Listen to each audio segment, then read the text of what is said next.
Financial statement page number 110 110 trading account, P&L account and balance sheet. इसमें मैंने आपको terms दिए थे देखने के लिए कि अगर कोई न्यू टर्म आपको लगे कि नहीं समझ में आ रहा है तो वो क्लियर करना है। किस किस को डाउट है हैंड रेस करो। ओके, और नाउ जिन्होंने हैंड रेस नहीं किए हैं इट मीन्स उनके सारे डाउट्स क्लियर हैं।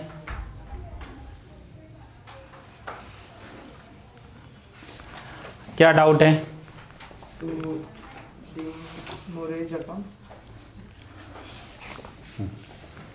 हाँ ठीक है, क्या डाउट है? इसमें ट्रेडिंग अकाउंट में टू खजरत एक्सपेंस। ओके, देखो ट्रेडिंग अकाउंट में डेबिट साइड एक डैमरेज दिया हुआ है और खराजात एक्सपेंस दिया हुआ है। और ऑक्ट्रॉय उसके नीचे दरमायो खराजात एक्सपेंस के नीचे वारफेज, लॉरी फ्रेट। रॉयल्टी कैसे एक्सपेंस हो सकती है? रॉयल्टी एक्सपेंस हो सकती है क्योंकि हमें किसी का समझो कोई पावर्स यूज़ करने हैं तो हमें उन्हें पैसे देते हैं ना, तो वो रॉयल्टी एक्सपेंस है। समझो आपने कोई फ्रेंचाइजी ली डोमिनोज की, बर्गर किंग की, कोई भी, तो उसको उनके सामने आप पेमेंट कर रहे हो, सो वो रॉयल्टी एक्सपेंस हो गया ना आपका। पे करने वाले के लिए एक्सपेंस होता है और वो परचेज एक्सपेंस में आता है, और जिसे मिलती है उसकी इनकम होती है। ठीक है, तो यहाँ परचेज एक्सपेंस है। चलो एक एक करके क्लियर करते हैं। पहले ऑक्ट्रॉय एक्सपेंसेस में ऑक्ट्रॉय क्या होता है? तो ये एक परचेज एक्सपेंस हुआ करता था, टैक्स हुआ करता था, अब एग्जिस्टेंस में नहीं है। ऑक्ट्रॉय को रिप्लेस कर वेट टैक्स आ गया और वेट को रिप्लेस कर जीएसटी आ गया। अभी जीएसटी चल रहा है, ऑक्ट्रॉय नहीं है। लेकिन ऑक्ट्रॉय मैं आपको बता दूं, आपने पुराने मूवीज़ में देखे होंगे कि जो सिटी का एंट्री एरिया होता था ना, जहाँ से ट्रक्स एंटर होते थे, वहाँ पर बैरिकेड्स लगे होते थे। जैसे फाटक लगा हो, फाटक पर कैसे ट्रेन जाती है तो बैरिकेड्स लगे होते हैं, वैसे बैरिकेड्स लगे होते थे कि जो भी ट्रक निकलेगा ना उसे चेक करेंगे और उसको सिटी के अंदर गुड्स लेकर आने की परमिशन देंगे, लेकिन उसके सामने उसे टैक्स देना पड़ेगा। फिर कुछ गुड्स पर टैक्स था और कुछ पर टैक्स नहीं था। अब प्रॉब्लम हो गया कि सिटी का एक्सपांशन हो गया। अब सिटी का एक्सपांशन होने से ये पता ही नहीं चलता है कि वो ट्रक सिटी में आ रहा है या सिटी को क्रॉस करके आगे निकल जाएगा। तो अब वो ऑक्ट्रॉय में प्रॉब्लम आ रही थी टैक्स कैलकुलेट करने में। तो टैक्स कैलकुलेट करने में प्रॉब्लम आ रही थी, तो ऑक्ट्रॉय को हटाकर वेट कर दिया गया, वैल्यू एडेड टैक्स। ये टैक्स हुआ करता था, अब नहीं है। लेकिन सम में आ जाए तो आपको ट्रेडिंग में डेबिट कर देना है, परचेज एक्सपेंस में आता था। उसके बाद lorry freight. Lorry freight means, lorry means truck को बोलते हैं। ट्रक को जो पैसा दिया जाता है, समझो कि आपका बिजनेस है फूड ग्रेन का, वीट या राइस का, और आप पंजाब गए, पंजाब से पूरा ट्रक लोड करके लेकर आए, तो ट्रक वाले को जो पेमेंट दिया लॉरी फ्रेट हो गया। Then demurrage. डैमरेज का मतलब होता है कि जब भी हम गुड्स मंगवाते हैं तो वो गुड्स ट्रांसपोर्ट में भी आते हैं। तो ट्रांसपोर्ट में जब आते हैं ना, तो एक टाइम के अंदर हमें वो ट्रांसपोर्ट से अपने ऑफिस पर ले आने होते हैं या अपने शॉप पर ले आने होते हैं। एक एग्जांपल लेते हैं कि आपने मुंबई से गुड्स परचेज़ किए और अहमदाबाद बाय रेल आए हैं, वो रेलवे में आ गए। तो रेलवे में अहमदाबाद रेलवे स्टेशन पर पड़े होंगे। तो अहमदाबाद रेलवे स्टेशन पर है ना टोटल 12 प्लेटफॉर्म है एट प्रेजेंट। तो लास्ट वाले प्लेटफॉर्म होते हैं ना, वहाँ देखो गुड्स के पार्सल पड़े होते हैं बहुत सारे। तो वहाँ से आपको 2 दिन या 3 दिन का टाइम दिया जाता है कि आप ये गुड्स अपने पास ले जाओ। लेकिन कोई समझो 15 दिन लेने ही नहीं गया, तो ये संभालेगा कौन? रेलवे स्टेशन वाले। उनकी रिस्पॉन्सिबिलिटी बनती है, चोरी हो गए रात को तो उसके लिए उन्हें सिक्योरिटी अपॉइंट करनी पड़ती है। तो आपको एक टाइम दिया जाएगा 2 दिन या 3 दिन। आपने उतने टाइम लिमिट में नहीं लिया तो पर डे का रेंट लिया जाएगा आपसे। That is called demurrage, purchase expense में आता है। अब एक पर्सन समझो यहाँ से मुंबई गया, उसे पता है कि जो उसका गोडाउन है ना उसमें सिर्फ 10 पार्सल्स ही आ सकते हैं, लेकिन वो 20 परचेज करके आ गया। अब 20 स्टेशन पर आ गए, वो 10 तो लेकर आए लेकिन 10 की जगह नहीं, तो उसने सोचा ये 10 रेलवे स्टेशन पर ही पड़े हो, मैं अगले महीने लेने जाऊंगा। तो ऐसे तो रेलवे स्टेशन पर कितने सारे गुड्स, और कोई ले गया, चोरी हो गए, डिस्ट्रॉय हो गए, सो यहाँ पर रेंट देना पड़ेगा, इसका हैवी रेंट होगा। सो ये डैमरेज लिया जाता है रेलवे स्टेशन पर, ट्रांसपोर्ट वाले भी लेते हैं, बाहर से कोई शिपमेंट आया हो उस पर भी लगेगा, और बाय एयर कुछ आया है तो वो भी आपको एयरपोर्ट से जल्दी कलेक्ट करना होता है, नहीं किया तो डैमरेज लगेगा। देन खराजात एक्सपेंस। खराजात एक्सपेंस क्या होता है कि गुड्स रिटर्न एक्सपेंस होते हैं। समझो हमने किसी को गुड्स सेल किए, अब वो गुड्स वापस बेच रहा है, सो गुड्स सेल किए, अब वापस आ रहे हैं, गलती हमारी थी, तो गुड्स वापस आएंगे, उसका ट्रांसपोर्ट लगेगा, उन गुड्स को फिर वापस अपने शॉप पर ले जाने का एक्सपेंडिचर होगा, सो दैट इज़ खराजात एक्सपेंस, गुड्स रिटर्न एक्सपेंस बोल सकते हो इसे। क्लियर? और नेक्स्ट क्या है? वर्फेज। इसे अनलोडिंग एक्सपेंसेस कहते हैं। अनलोडिंग एक्सपेंसेस, अनलोडिंग एक्सपेंस क्या होते हैं कि गुड्स आपके यहाँ आ तो गए, समझो आप यहाँ से पंजाब गए, पूरा ट्रक लोड कर कर वीट का लेकर आए ट्रांसपोर्ट में, या लॉरी पूरी कर दी, तो लॉरी में 2 ड्राइवर साथ में आएंगे। अब वो ड्राइवर आएंगे तो ड्राइव करेंगे, वो पूरा ट्रक अनलोड नहीं करेंगे, मीन्स आपके गोडाउन पर आकर वो बोरी उतार कर नहीं रखेंगे, उसके लिए तो अलग मजदूर अपॉइंट करना पड़ेगा, कोई लेबर चाहिए जो एक एक बोरी ट्रक से उतार कर, 500 बोरियाँ आती हैं, एक एक बोरी उतार कर गोडाउन में लगाए, और कितनी हैवी होती हैं, 50 किलो की, तो उसके लिए पैसा देना पड़ेगा। दैट इज़ अनलोडिंग एक्सपेंसेस, यानी गुड्स जो आए हैं उन्हें उतरवा कर रखने का एक्सपेंडिचर। और वो भी सेम है, ग्राउंड फ्लोर पर है तो अलग चार्ज, फर्स्ट फ्लोर पर है तो अलग चार्ज, 5th फ्लोर पर है तो अलग चार्ज होगा। That is unloading expense. हाँ, वेजेस ही हुआ, मजदूरी हुई। अलग नाम एक इसलिए दिया है कि एक होते हैं प्रोडक्टिव वेजेस, यानी उस प्रोडक्शन को बनाने का खर्चा, और दूसरा होता है अनलोडिंग एक्सपेंस, वो अलग हो गया। समझो आप यहाँ से किसी विलेज में गए और वहाँ से ट्रक लोड कर कर मैंगो लेकर आए, अब आपका काम है मैंगो में से मैंगो जूस बनाते हो फैक्ट्री में, सो मैंगो जूस बनाने के लिए जो काम कर रहा है ना लेबर, उसे कहेंगे प्रोडक्टिव वेजेस, क्योंकि वो प्रोडक्शन के साथ जुड़ा हुआ है।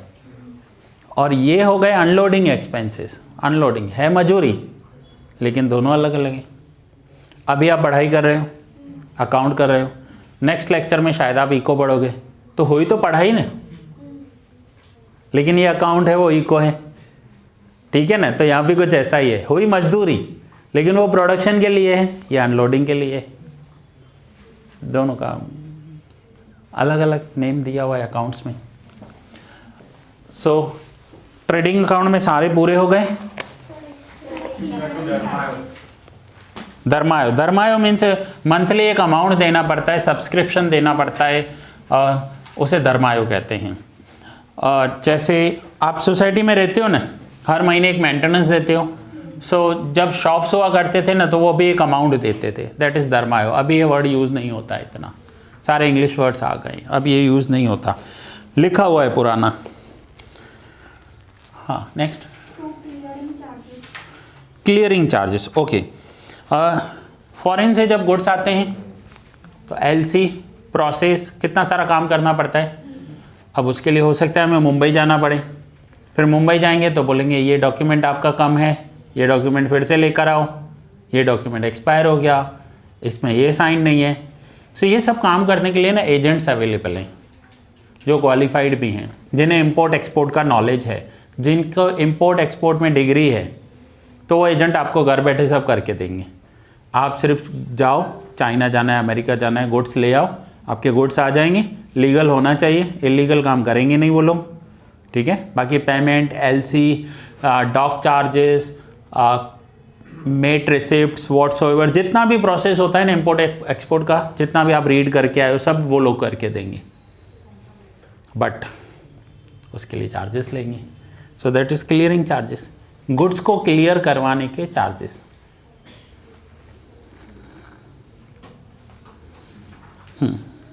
और कुछ क्लियर हो गया? नाउ ट्रेडिंग में और कोई टर्म का डाउट नहीं है आपको?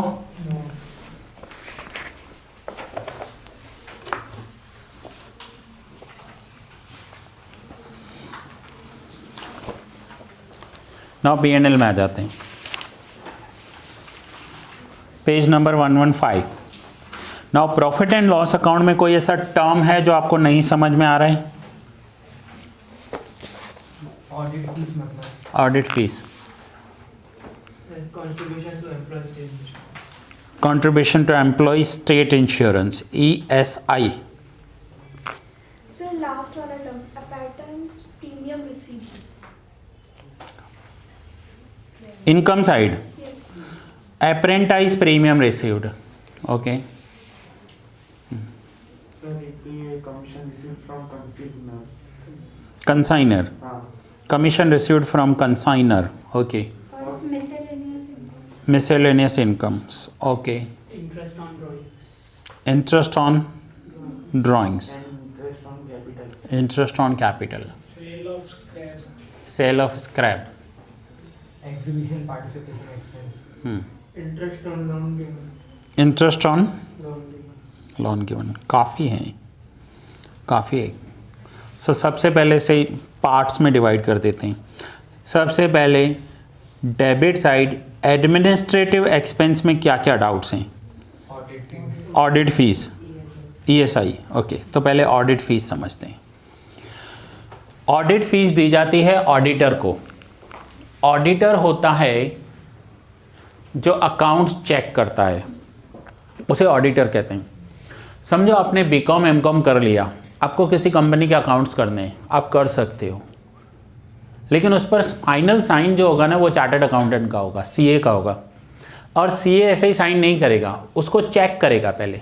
यानी एक अकाउंटेंट होता है जो अकाउंट करता है, दूसरा ऑडिटर होता है जो किए हुए अकाउंट्स को चेक करता है, और उसमें अगर कोई डाउट्स निकले या कोई एरर निकले तो वो उसे रेक्टिफाई भी करता है, एंड देन फाइनली साइन करता है कि ये अकाउंट्स मैंने चेक कर लिए हैं। और ये साइन करने के पावर सिर्फ CA के पास होते हैं। सो CA को जो फीस दी जाती है उसे ऑडिटर फीस कहते हैं, ऑडिट फीस कहते हैं। क्लियर हुआ? Employ state insurance, contribution to ESI। अब ESI क्या होता है?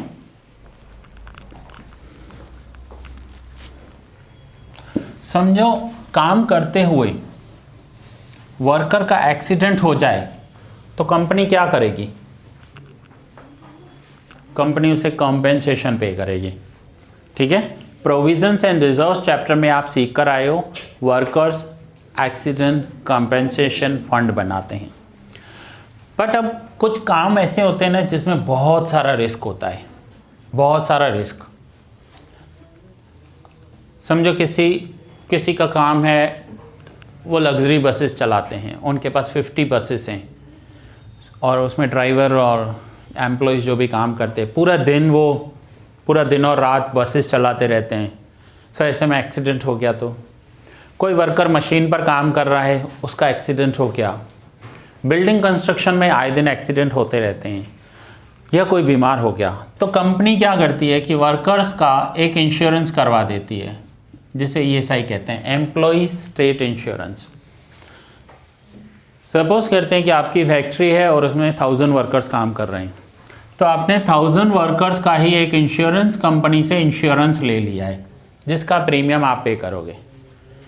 अब उस वर्कर को कुछ भी हो रहा है, कोई भी डिजीज़ हो रही है, वो हॉस्पिटलाइज्ड हो रहा है, तो वो जाकर इंश्योरेंस कंपनी से पैसे ले ले। यानी आपने अपने वर्कर्स को एक मेडिक्लेम दे दिया, मेडिक्लेम करवाया आपने, लेकिन बेनिफिट किसको मिलेगा? वर्कर्स को। तो एक्सपेंस हो गया ना वो। एम्प्लॉयज़ स्टेट इंश्योरेंस कहते हैं, ESI। अच्छी कंपनीज में ये कवर्ड होता है सबका। इवन एम्प्लॉय कवर होता है, उसके साथ कुछ डिपेंडेंट भी कवर होते हैं जो उसके ऊपर डिपेंडेंट है। जैसे एम्प्लॉय तो उसकी वाइफ कवर हो जाएगी, उसके बच्चे कवर हो जाएंगे, और उसके मदर फादर कवर हो जाएंगे। मैरिड है तो वाइफ एंड किड्स, अनमैरिड है तो ब्रदर्स एंड सिस्टर्स, यानी एक फैमिली कवर हो गई उनकी। वो इंश्योरेंस करवाती तो कंपनी है, बेनिफिट एम्प्लॉयज़ को मिलता है। सो प्रीमियम पे करना पड़ता है उसका, तो वो कंपनी के लिए एक्सपेंस हो गया, फर्म के लिए एक्सपेंस हो गया।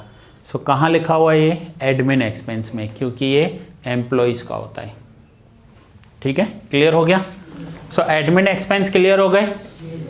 ओके। अब सेलिंग एंड डिस्ट्रीब्यूशन एक्सपेंस में क्या क्या डाउट है? Exhibition participation expense. Exhibition participation expense, okay.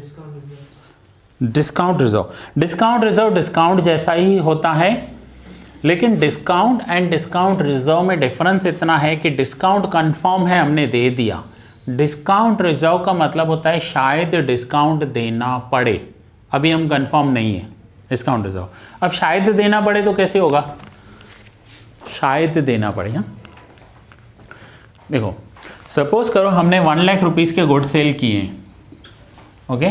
अपने जिसको कस्टमर को सेल किए, हमने उसे ऑफर दिया है कि अगर वो 90 डेज में पैसा देगा तो हम पूरा लेंगे, लेकिन अगर वो 90 डेज की जगह 7 डेज में पैसा देकर जाता है तो हम उसे 10% डिस्काउंट देते हैं। अब आज तो माल ले गया वो, अब 7 दिन के अंदर वो देगा या नहीं देगा मुझे क्या पता। अगर देगा तो डिस्काउंट देना पड़ेगा, और नहीं देगा तो कब पेमेंट करेगा? 90 डेज में पूरा। सो डिस्काउंट देना पड़ सकता है, यानी अगर ये लेकर आ गया तो देना पड़ेगा। अब सपोज करो ऐसे ही 10 कस्टमर्स को आज आपने सेल किया है, तो आपका अंदाजा है कि 10 में से 3 तो दे के ही जाएंगे पैसा, तो दैट इज़ डिस्काउंट रिजर्व। लेकिन कंफर्म नहीं है ना दे के जाएंगे कि नहीं, अभी श्योर नहीं है हम भी, सो उसे रिजर्व रखते हैं, डिस्काउंट रिजर्व। ठीक है। एक्सपेंस कैसे हुआ? डिस्काउंट देना हमारे लिए एक्सपेंस या लॉसेस में आता है ना, डेबिट करते हैं ना, discount allowed, discount allowed debit करते हैं हम। जर्नल एंट्रीज में भी सीख कर आए, अगर हम किसी को डिस्काउंट दे रहे हैं तो वो हमारे लिए एक्सपेंस है, तो ये डिस्काउंट देना पड़ सकता है, तो वो एक्सपेंस हो गया ना। फ्यूचर में होने वाला एक्सपेंस शायद हो भी शायद ना भी हो। अब सपोज करो मैं अपनी बात करता हूँ, मैं सभी स्टूडेंट्स को ऑप्शन दिया हुआ था कि आपकी जो भी फीस होगी, समझो 12th स्टैंडर्ड की बात कर लेते हैं कि 16,000 फीस है, 3 इंस्टॉलमेंट में देनी है, लेकिन अगर कोई एक साथ दे रहा है तो 14,000 देने एक साथ, पूरे साल की फीस एडवांस। कब? अप्रैल या मई में जब भी सेशन स्टार्ट होता है, 1 महीने के अंदर पूरी फीस दे दो। 1 महीने के अंदर अगर पूरी फीस दे दो तो 14,000। अब मुझे नहीं पता 100 स्टूडेंट्स में से 10 देंगे, 20 देंगे, 30 देंगे, 1 महीने का टाइम सबको देती है कि बैच स्टार्ट हो गया। अगर आप 30 डेज में फ़ीस पे कर रहे हो तो 2,000 का डिस्काउंट है, नहीं तो 3 इंस्टॉलमेंट में फ़ीस देना। हो सकता है किसी के पास अरेंजमेंट होगा या किसी पेरेंट्स को अच्छा लगेगा तो वो पूरी फीस देगा, नहीं तो इंस्टॉलमेंट ऑप्शन चूज़ करेगा। बट एक अंदाज़ा है कि 100 में से 10 स्टूडेंट्स तो पूरी फीस दे ही देते हैं। तो ज़रूरी थोड़ी हर साल 10 हो, कभी 9 होंगे, कभी 11 होंगे, कभी 15 होंगे, 20 भी होंगे, कभी नहीं भी होंगे, तो शायद देना पड़ सकता है। लॉस हो गया ना। ठीक है, क्लियर हो गया डिस्काउंट रिजर्व। हाँ सर ये हम पीएनएल तो लास्ट में बताते हैं ना, एंडिंग ईयर में, फिर तब तक तो हमको पता होता है ना हमने गुड्स सेल किया नहीं, तो इन बिटवीन ईयर क्लोज हो जाएगा ना। समझो आपने, आपका पीएनएल कब बनता है, कौन सी डेट को? 31 मार्च को। अब आपने 28 मार्च को गुड सेल किए, 28 मार्च को गुड सेल किए, और सामने वाले को 7 दिन का टाइम दिया है सोचने के लिए कि या तो पूरे पैसे दे 90 डेज़ के बाद, नहीं तो 7 डेज़ में देकर जा। अभी अब 7 डेज़ भी पूरे नहीं हुए हैं, ठीक है, 7 डेज़ पूरे नहीं हुए, बीच में 31 मार्च आ गया। अब 31 मार्च पे हम क्या डिसीजन लें कि डिस्काउंट देना पड़ेगा या नहीं देना पड़ेगा? बीच में मार्च क्लोज हो गया ना। पर सर हमको तो टाइम मिलता है ना 3 महीने तक पीएनएल के, हम 31 मार्च को थोड़ी तीनों बना देते हैं। ठीक है, वेरी गुड क्वेश्चन कि 28 मार्च को हमने गुड सेल किए। अब अगर वो 7 दिन के अंदर पैसा देकर जाएगा तो 10% डिस्काउंट के साथ एंट्री करेंगे, तो एंट्री क्या करेंगे, cash account debit 90,000, discount account debit 10,000 to mister A account, क्योंकि जिसको गुड्स दिए होंगे ना, जब सेल किया होगा 28th डेट को क्या एंट्री की होगी, mister A account debit to sales account, फिर अब पैसा देने आया, so cash account debit 90,000, discount account debit 10,000 to mister A. अब 28 मार्च को हमने गुड्स सेल की, 7 दिन का टाइम दिया, समझो 2 मार्च को देने आया पैसा, तो क्या हमें उसको डिस्काउंट देना चाहिए या नहीं, देना चाहिए। अब अगर डिस्काउंट दिया तो वो डिस्काउंट कौन से ईयर का एक्सपेंस होगा, नेक्स्ट ईयर का, और सेल कौन से ईयर में हुई थी, लास्ट। इनकम कौन से ईयर में हुई, जो गुड्स से सेल हुए उनकी इनकम लास्ट ईयर में और उनका एक्सपेंस नेक्स्ट ईयर में, रॉन्ग हो जाएगा ना, अकाउंटिंग इक्वेशन में रॉन्ग बैठ रहा है। अगर आपने गुड्स लास्ट ईयर में सेल किए हैं तो उसका एक्सपेंस भी लास्ट ईयर में दिखाओ, गुड्स लास्ट ईयर में सेल कर दिए, उसका प्रॉफिट लास्ट ईयर में काउंट कर लिया और उसका एक्सपेंस फिर करंट ईयर में लेकर आए, तो ये रॉन्ग हो जाएगा। सो हम लास्ट ईयर में डिस्काउंट रिजर्व रख देंगे, तो डिस्काउंट रिजर्व एक्सपेंस हो जाएगा ना। ये जब आप सम करोगे तब ज़्यादा क्लियर होगा, ठीक है। सो और कुछ रहा एडमिन एक्सपेंस में, exhibition participation expense, exhibition participation expense, selling expense में, ठीक है। एग्जीबिशन क्या होता है कि कई बार मैंने आपको बताया है कि गवर्नमेंट की तरफ से एग्जीबिशंस लगाए जाते हैं, फेयर लगाए जाते हैं, ट्रेड फेयर होते हैं, कि जहाँ पर एक साइज़ दी जाती है 2 दिन के लिए, वहाँ पर आप अपने गुड्स रख सकते हो, एग्जीबिशन में पार्टिसिपेट कर सकते हो, दुनिया से लोग आते हैं वहाँ पर एग्जीबिशन में फेयर अटेंड करने, सो वो एक्सपेंस एग्जीबिशन एक्सपेंस है। पहले क्लियर किया हुआ है ये पॉइंट थियरी में, क्लियर है। नेक्स्ट सेलिंग एक्सपेंस में और कुछ, फाइनेंस एक्सपेंस में इंटरेस्ट ऑन कैपिटल। अब कई बार ऐसा होता है कि बिजनेसमैन एक सिंगल पर्सन नहीं होता है, पार्टनर्स होते हैं, अलग अलग पार्टनर्स। समझो ABC 3 पार्टनर हैं। ए ने बिजनेस में 5 लाख इन्वेस्ट किया है, बी ने 1 लाख इन्वेस्ट किया है और सी ने 0 इन्वेस्टमेंट किया है। इन दोनों इन लोगों का कैपिटल कितना है, 5 लाख, इसका और उसका। तो जिसने कैपिटल नहीं इन्वेस्ट किया सी ने, उसको क्या बेनिफिट, और जिसने इन्वेस्ट किया उसको क्या बेनिफिट। तो जो जितनी ज़्यादा कैपिटल लेकर आएगा वो बिजनेस में से उतना इंटरेस्ट लेकर जाएगा। अब सपोज करते हैं कि 10% इंटरेस्ट ऑन कैपिटल है, ईयरली 10%, तो 10% के अकॉर्डिंग इसको कितना मिलेगा, 50,000, इसको 10,000 और इसको 0। तो ये फर्म पे करेगी, किसको पे करेगी, पार्टनर को। तो पार्टनर की पर्सनल इनकम होगी और फर्म का एक्सपेंस हो जाएगा। सो एक्सपेंस है, इसलिए प्रॉफिट एंड लॉस अकाउंट में डेबिट होता है। इससे क्या होता है कि पार्टनर्स को मोटिवेशन मिलता है कि वो ज़्यादा से ज़्यादा कैपिटल लेकर आए। अब इसके पास नहीं है तो ये तो खुश हो जाएगा कि ए ने 5 लाख डाल दिए, मैंने तो कुछ भी नहीं डाला, लेकिन ए को इंटरेस्ट मिलेगा, इसको कुछ नहीं मिलेगा। अगर 1 साल के बाद इसके पास हो जाए तो ये भी लेकर आए, इसको भी इंटरेस्ट स्टार्ट हो जाएगा। सो ये मोटिवेशन होता है। So interest on capital firm के लिए एक्सपेंस और पार्टनर्स की पर्सनल इनकम होती है। रेट ऑफ इंटरेस्ट कौन डिसाइड करता है? पार्टनर्स डिसाइड करते हैं आपस में। जब बिजनेस स्टार्ट करते हैं ना तो आपस में स्टार्ट करते हैं। समझो ए और बी दोनों बिजनेस स्टार्ट कर रहे हैं। ए बोल रहा है मेरे पास तो 1 रुपया भी नहीं है, बी बोल रहा है ठीक है पूरा पैसा मैं लगाता हूँ। दोनों काम भी करेंगे, मेहनत भी करेंगे। अब दोनों काम कर रहे हैं, दोनों मेहनत कर रहे हैं, प्रॉफिट भी इक्वल शेयर कर रहे हैं। तो ए ने कुछ भी नहीं लगाया और बी ने पूरा पैसा लगाया, तो बी को क्या फ़ायदा होगा। तो बी पहले क्या करेगा, जितना कैपिटल लगाया उसका इंटरेस्ट ले लेगा, फिर उसके बाद जो बचा ना वो आधा आधा करेंगे। क्लियर हुआ? Yes sir. फिर से समझो ए और सी ने पार्टनरशिप कर ली। इसने 5 लाख इन्वेस्ट किया, इसने कुछ नहीं इन्वेस्ट किया। एंड साल पूरा हो गया, at the end of the year इन्होंने 1 लाख रुपीज़ कमाए। तो क्या दोनों 50-50 ले लें, 50,000 50,000? ऐसा नहीं होगा। पहले ए अपना इंटरेस्ट ले लेगा क्योंकि उसने पैसा लगाया है, तो ए ले लेगा इंटरेस्ट, तो ये इंटरेस्ट माइनस कर लेते हैं 50,000 क्योंकि उसने पैसा लगाया, उस पैसे का इंटरेस्ट है। बाहर से लेते तो भी देना पड़ता ना, बैंक से लेते तो भी देना पड़ता, तो ए से लिया है तो ए को इंटरेस्ट दे दिया। अब ए को इंटरेस्ट ऑन कैपिटल दे दिया, अब बाकी जो बचा ना वो दोनों आधा आधा कर लेंगे। अब 25,000 दोनों को बचेगा, तो ये ए का प्रॉफिट, ये सी का प्रॉफिट। सो ये जो इंटरेस्ट ऑन कैपिटल ए ने लिया वो फॉर्म के लिए तो एक्सपेंस हो गया ना। सर अगर दोनों ने इक्वली कैपिटल निकाला तो अभी इंटरेस्ट लिखा हुआ है तो देना पड़ेगा। आज इक्वल है, हो सकता है आज से 1 साल पहले जब बिजनेस स्टार्ट किया था तब इक्वल ना हो, या आज के 1 साल बाद फिर इक्वल ना हो, तो जितना लिखा है इंटरेस्ट दे दो, ठीक है। And same interest on drawing इसका ऑपोजिट होता है।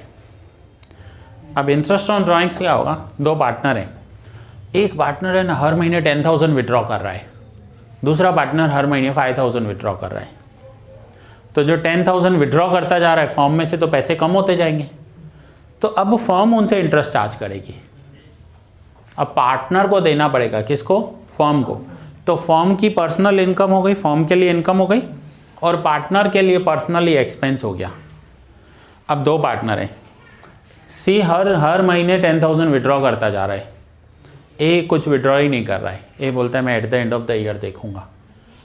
देखा जाए तो सी का तो हर महीने पैसा आता जा रहा है। सो इंटरेस्ट ऑन ड्राइंग्स नहीं रखेंगे ना तो हर पार्टनर ज़्यादा से ज़्यादा अमाउंट विड्रॉ करने की ट्राई करता है, और ज़्यादा से ज़्यादा अमाउंट विड्रॉ करते जाएंगे तो फॉर्म में कैश की शॉर्टेज हो जाएगी। सो वो विड्रॉ ना करें, इसलिए उनके ऊपर इंटरेस्ट ऑन ड्राइंग्स लगाया जाता है कि जितना विड्रॉ करोगे, जितना पैसा ड्राइंग्स में ले जाओगे उतना इंटरेस्ट देना पड़ेगा इधर। तो वो जितनी ज़रूरत होगी उतना ही विड्रॉ करेंगे, ज़्यादा पैसा विड्रॉ नहीं करेंगे। तो वो फॉर्म के लिए इनकम और पार्टनर का personal expense. So financial expense हो गए। नाउ इनकम्स में last apprentice premium and sale of scrap. और कमीशन रिसीव इंटरेस्ट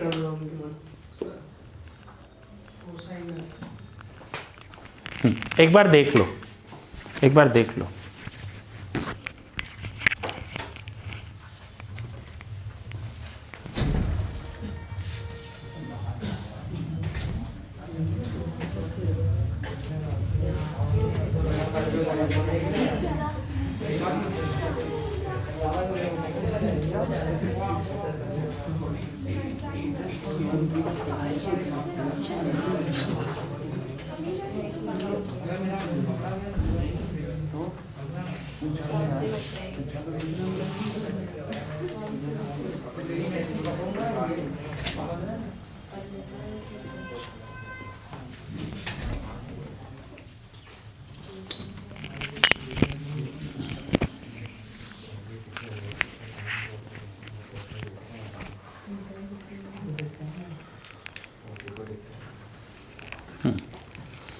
सो एक एक करके पहले ले लेते हैं।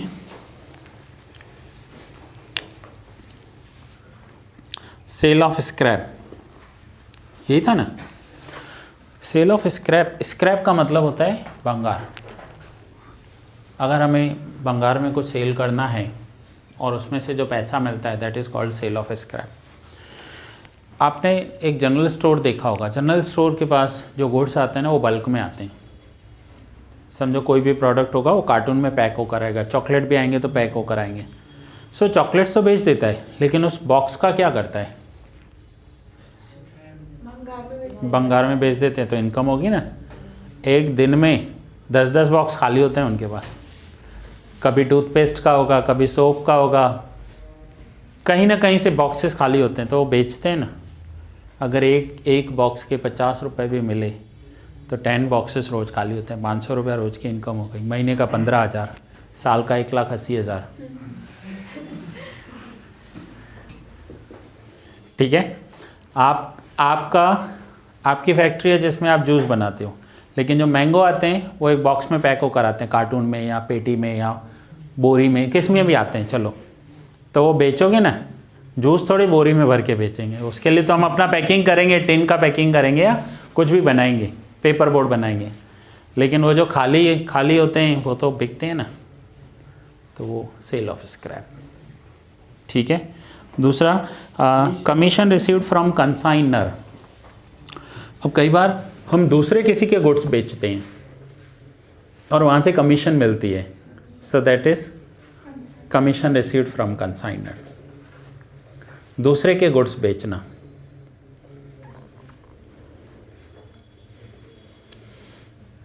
कैसे? देखो, समझो यहाँ पर हमारा बिजनेस है कि हम नमकीन बेचते हैं, हमारा अपना भी लोकल ब्रांड है और बहुत सारे हैं। अब मुंबई का कोई पर्सन आ रहा है, बोल रहा है हमारा ये जो नमकीन है ना मुंबई में फ़ेमस है, गुजरात में किसी ने सुना नहीं हमारा नाम।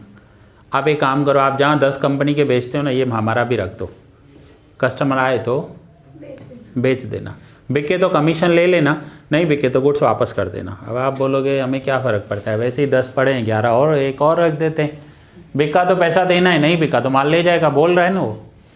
लेकिन बहुत अच्छा बिक गया तो उसने आपको कमीशन दे दिया, so that is consigner, commission received from consigner, उसे कंसाइनर कहते हैं। गुड्स उसके बेचेंगे हम। ठीक है, क्लियर हुआ? And the last is apprentice premium. बहुत अच्छा टर्म है ये।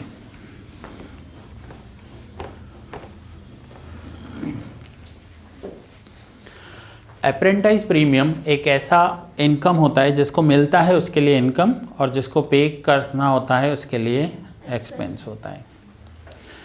अब अप्रेंटाइज प्रीमियम में आपके पास कोई एम्प्लॉय आएगा, वो आपके पास काम भी करेगा, सीखेगा भी और साथ में पैसा भी देगा आपको। अब काम करेगा, सीखेगा, पैसा देगा, वो कैसे होगा? अब सपोज करो एक बहुत ही फेमस डॉक्टर है, सर्जन है, 25 साल हो गए, और दूसरा डॉक्टर है कि जिसे लास्ट मंथ ही डिग्री मिली है, सर्जरी करवानी है।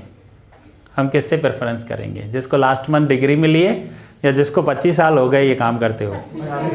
ठीक है, तो न्यू को कोई अपॉइंट नहीं, न्यू को कोई इतना नहीं देगा काम, तो वो लोग क्या करते हैं, एक एक्सपीरियंस्ड डॉक्टर के साथ काम करते हैं, उनसे उनका एक्सपीरियंस सीखते हैं, और वो सीखते भी हैं, साथ में वो काम भी करते हैं। उनको सर्जरी भी करवाएंगे, साथ में खड़े भी रहेंगे, काम भी करेंगे, और उनको पैसा भी देंगे। सो that is called apprentice premium. आप एक काम सीखते भी हो और उसका पैसा भी देते हो। दूसरा एग्जांपल दे रहा हूँ, समझो एक बहुत बड़ा फेमस एडवोकेट है, और आपको देखना है वो कैसे जाकर कोर्ट में फ़ाइट करता है, तो आप उनके असिस्टेंट बन जाओ, उसके साथ कोर्ट जाओ, वो डॉक्यूमेंट कैसे बनाता है, कैसे बोलता है, क्या करता है, पूरा दिन उसके साथ रहो, यानी आप उससे सीखोगे भी, उसको काम भी करवाओगे, साथ में उसको पैसे भी दोगे। अप्रेंटाइज प्रीमियम में आ रहा है समझ में? मतलब इंटर्नशिप भी हुई ना? इंटर्नशिप हुई है बोल सकते हो, लेकिन इंटर्नशिप में कभी कभी पैसे मिलते हैं, इसमें देने पड़ेंगे। सर आजकल ये नहीं होता है। होता है, ऑफ कोर्स होता है। हर चीज़ आपको पता नहीं, आपने नहीं देखा होगा। स्टाइपेंड तो मिलता ही थोड़ा। स्टाइपेंड अलग बात हो गई, लेकिन हर जगह होता है। ठीक है, कुकिंग में सबसे इंडिया में बेस्ट कुक कौन है? संजीव कपूर। ठीक है, अब सपोज करो आपको संजीव कपूर के साथ काम करना है, उसके साथ किचन में खड़े रहना है, चाहे वो 5 स्टार होटल का खाना बना रहा हो, चाहे वो किसी मैरिज पार्टी का खाना बना रहा हो, या किसी भी सिंगल पर्सन का, वो आपको क्यों अपने साथ खड़ा रखेगा? पहली बात, आप उसके साथ खड़े रहोगे तो उसके ट्रिक्स सीख जाओगे। ठीक है, दूसरी बात, आप उसे काम भी करवाओगे तभी तो सीख पाओगे, खाली ऐसे सामने खड़े हो जाओगे तो खड़े रहने से तो नहीं सीखोगे, साथ में करना भी पड़ेगा। तीसरा, आपको उसको फीस भी पे करनी पड़ेगी उस बात की, तभी तो वो आपको सिखाएगा, नहीं तो उसके साथ खड़े रहने वाले तो हज़ारों लोग तैयार हैं। तो वो आपको अपने साथ रखेगा, आपसे पैसे भी लेगा, आपको सिखाएगा भी और काम भी करवाएगा। तो वो उसके लिए जो इनकम होगी, उस इनकम को अप्रेंटाइज प्रीमियम कहते हैं। नॉर्मली हम किसी को अपॉइंट करते हैं तो उसको सैलरी देनी पड़ती है। ऐसा कोई अपॉइंट नहीं करूँगा कि ठीक है आ जाओ कल से काम पर और मैं आपसे 5,000 रुपये महीने के चार्ज करूँगा। तो वो जॉब करने आया है, वो बोलेगा यार मैं 5,000 भी दूँ, मैं काम भी करूँ, लेकिन ये सीखने के लिए दिया जाता है, इसे अप्रेंटाइज प्रीमियम कहते हैं, बहुत जगहों पर दिया जाता है। ठीक है, सो सारे टर्म्स क्लियर हो गए। नाउ बैलेंस शीट में कोई टर्म है? हाँ, बैड डेब्ट्स रिजर्व। BDR का मतलब होगा बैड डेब्ट रिजर्व। शायद पैसा डूब सकता है, शायद, हम श्योर नहीं है, डूब भी जाए, डूब जाए तो बैड डेब्ट्स हो जाएगा।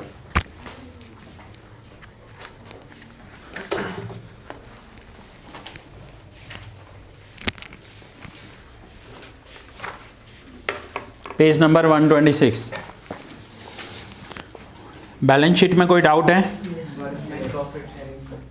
Workman profit sharing funds.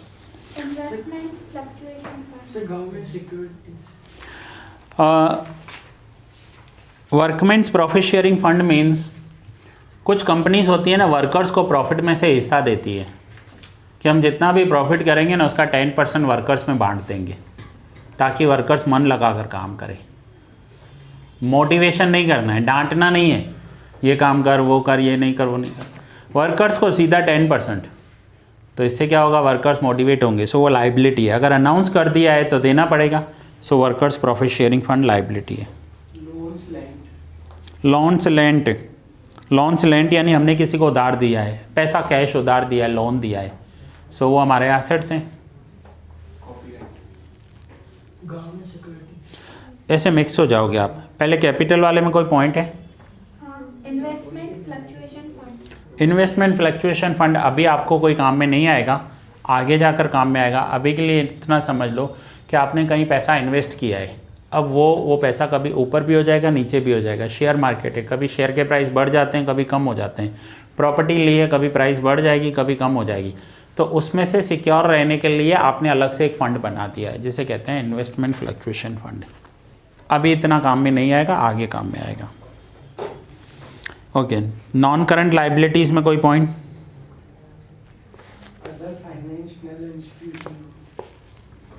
Other financial institution loan, देखो एक लोन बैंक से ले सकते हो, दूसरा सपोज करो आपने मुथूट फाइनेंस से गोल्ड लोन लिया।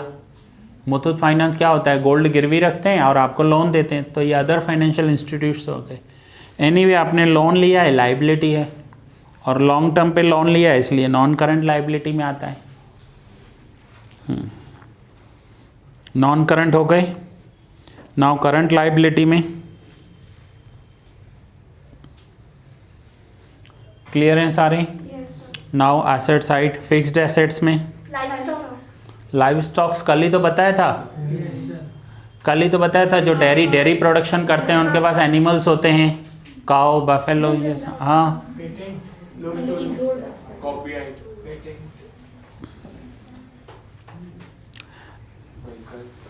कॉपीराइट, अब ये बुक के आगे आगे पहले पेज पर देखो कॉपीराइट लिखा हुआ है।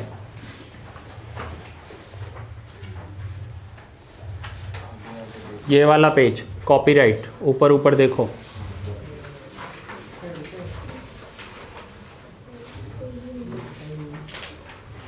मैं रीड कर रहा हूँ, क्या लिखा हुआ है। Gujarat state board of school text book Gandhinagar, copyright of this book is reserved by Gujarat state board of school text book.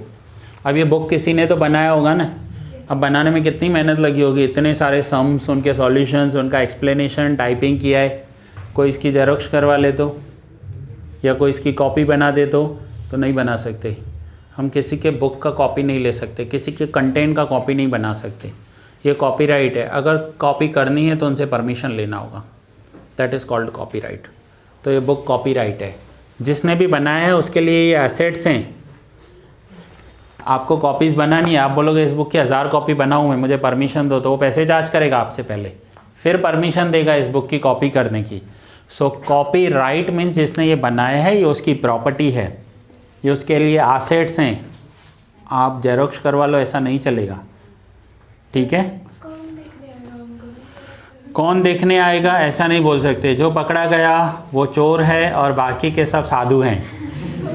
आज 100 लोग चोरी करते हैं, लेकिन उसमें से 10 पकड़े गए तो वो 10 ही चोर हैं, बाकी 90 तो साधु ही हैं, ठीक है। तो यहाँ पर ऐसा नहीं कौन देखने आएगा, गलत तो गलत ही है। लिखा हुआ है कॉपीराइट है तो कॉपीराइट है, नहीं कर सकते उसकी कॉपी, इलीगल हो जाएगा। इलीगल काम कर रहे हैं हम।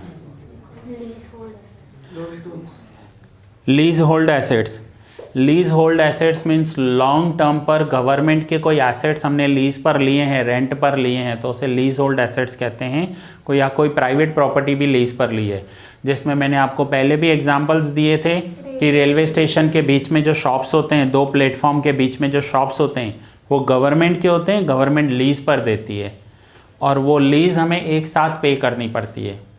समझो रेलवे स्टेशन के बीचों बीच एक शॉप खाली हुआ तो गवर्नमेंट को लीज पर देना है, रेंट पे देना है, तो मंथली रेंट चार्ज नहीं करेंगे, वो आपको 10 साल के लिए वो शॉप दे देंगे। आप एक लमसम अमाउंट दे दो उनको, उसकी बोली लगती है, बहुत सारे लोग इंटरेस्टेड होते हैं इसमें। सो जो सबसे ज़्यादा पैसा देगा गवर्नमेंट वो शॉप उसको दे देगी, लेकिन प्रॉपर्टी नहीं बेचेगी, ऑनर नहीं बन गए उसके, कहलाएंगे तो किराएदारी, लेकिन लीज पर लिया है। लीज लॉन्ग होती है, 10 ईयर्स 20 ईयर्स ऐसे लीज होते हैं। So that is lease hold assets.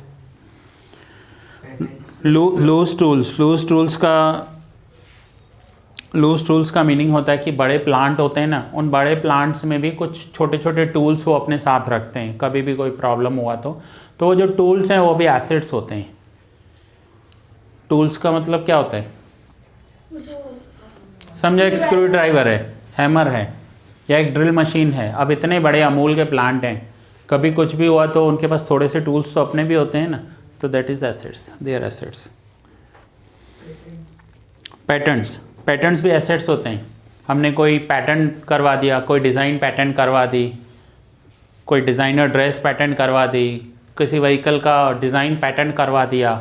सो ये सारे पैटर्न्स होते हैं। अगर एक बार हमने पैटर्न करवा दिया तो कोई उसकी कॉपी नहीं कर सकता।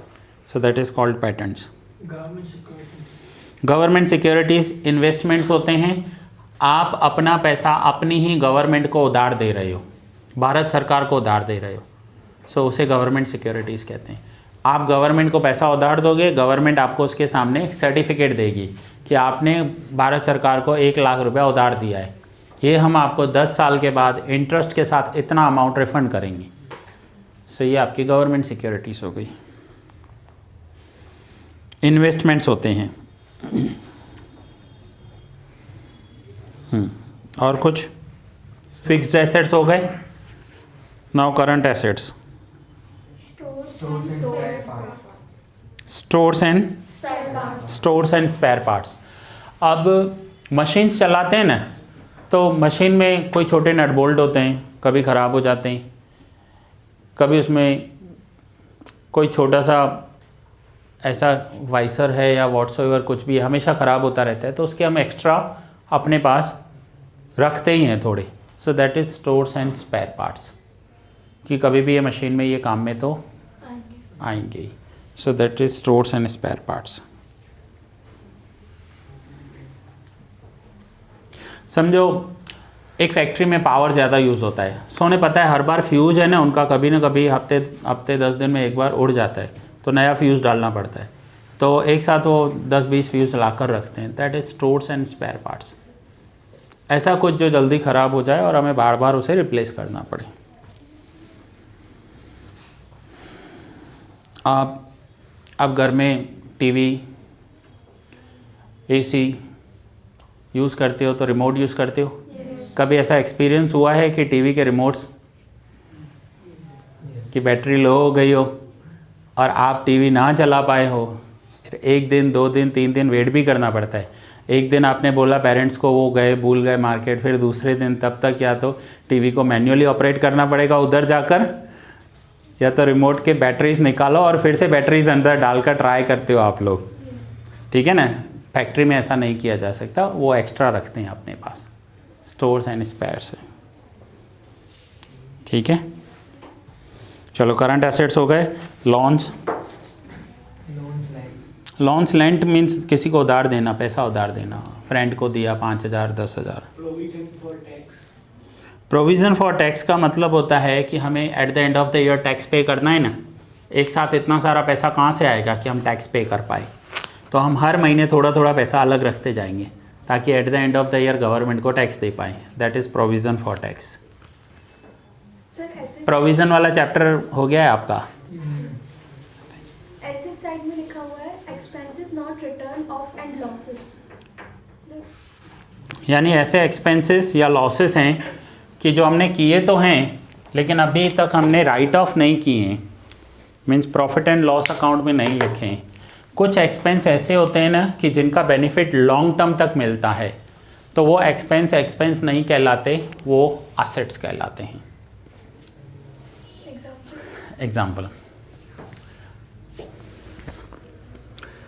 ऐसा कोई एक्सपेंस जो हमने फर्स्ट ईयर किया हो और उसका बेनिफिट हमें 10 ईयर्स तक मिलने वाला हो।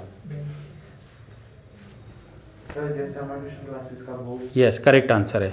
बाहर बोर्ड लगा हुआ है, ठीक है, फर्स्ट ईयर एक्सपेंस किया लेकिन उसका बेनिफिट तो 10 ईयर्स तक मिल रहा है, तो वो 10 ईयर्स का एक्सपेंस हुआ या 1 साल का एक्सपेंस हुआ? 10 ईयर्स का हुआ, बेनिफिट 10 ईयर्स का मिलेगा। कोई बिल्डिंग कंस्ट्रक्ट करना। वो तो प्रॉपर्टी हो गई ना, सर बेंचेस वो एसेट्स हो गए, ये एक्सपेंस है। देखो इसकी मीनिंग समझो, अगर हमने कोई प्रॉपर्टी बनाई, हमने बिजनेस बंद कर दिया, वो प्रॉपर्टी बेच सकते हैं। ये बेंचेस हैं, मैंने ट्यूशन्स पढ़ाना छोड़ दिया तो बेंचेस बेच सकते हैं, लेकिन मेरे नाम का बोर्ड बना हुआ बाहर किसको बेचने जाऊंगा? तो वो जब तक बिजनेस चल रहा है तब तक काम में आएगा, जिस दिन बिजनेस बंद हो गया उसकी वैल्यू ज़ीरो हो जाएगी। लेकिन बेंचेस की वैल्यू ज़ीरो नहीं होगी, उसका कुछ तो मिलेगा, आधा पैसा मिलेगा, कुछ तो मिलेगा ना मार्केट में, उसका कुछ नहीं मिलेगा। सो ऐसा कोई एक्सपेंस जो हमने फर्स्ट ईयर किया था और उसकी वजह से हमें 10 ईयर्स तक बेनिफिट मिल रहा है, बट अगर हमने वो बिजनेस बंद कर दिया ना तो वो किसी काम का नहीं। एडवर्टाइजमेंट जो यस, हाँ ये परफेक्ट आंसर है। एडवर्टाइजमेंट जो टीवी पे देते हैं और हाँ। सोशल मीडिया पे। मैं आपको एग्जांपल दे रहा हूँ। एडवर्टाइजमेंट, आज मैं कोई भी एडवर्टाइजमेंट नहीं करता, ठीक है, लेकिन जब फर्स्ट टाइम बिजनेस स्टार्ट किया, ये ट्यूशन स्टार्ट की सरदार नगर में, फर्स्ट ईयर 50,000 का एडवर्टाइजमेंट एक्सपेंस किया। पैम्पलेट्स छपवाए, स्कूल के बाहर जो वॉल्स हैं वो पेंट करवाई ताकि सबको पता चले, कार्ड छपवाए, ठीक है। अब एक बार किया, अब फर्स्ट ईयर जो स्टूडेंट्स आए उन्हें अच्छा लगा, फिर उन्होंने दूसरों को रिकमेंड किया, अब उनके छोटे भाई बहन पढ़ने आते हैं, उनके फ्रेंड्स आते हैं, सो अपने आप आ जाते हैं आप स्टूडेंट। इसे माउथ पब्लिसिटी कहते हैं। अगर आपको अच्छा लगेगा आप दूसरों को रिकमेंड करोगे। सो फर्स्ट ईयर एक्सपेंस किया, वो पैम्पलेट किसी के घर में गया, वो स्टूडेंट पढ़ने आया और उसने आज 5 जनों को रिकमेंड किया है, तो उस पैम्पलेट का बेनिफिट मुझे आज भी मिल रहा है। एक्सपेंस तो तब किया था ना। तो ये 50,000 मेरे लिए एसेट्स हैं। पहले साल में मैं ये नहीं बोलूँगा कि मैंने 50,000 एक्सपेंस कर दिया, ये 50,000 इन्वेस्ट किया है बिजनेस में, ठीक है। तो ये एसेट्स में आते हैं। ऐसा एक्सपेंस जो हो चुका है लेकिन हम उसे एक्सपेंस नहीं मान रहे हैं, हम उसे क्या मान रहे हैं? एसेट्स मान रहे हैं। आप अपनी पढ़ाई पे खर्चा करते हो बहुत सारा, ये आपका एक्सपेंस नहीं है, ये तो इन्वेस्टमेंट है, क्योंकि इसका रिटर्न आगे जाके मिलेगा ना। अगर आप बीकॉम एमकॉम करके गवर्नमेंट जॉब में जा रहे हो तो 1 लाख रुपए की सैलरी किसको मिलेगी? उस टाइम पर सारा पैसा निकल जाएगा, 6 महीने में ही निकल जाएगा, ठीक है ना। तो ये इन्वेस्टमेंट है, ये एक्सपेंस नहीं है। क्लियर हुआ?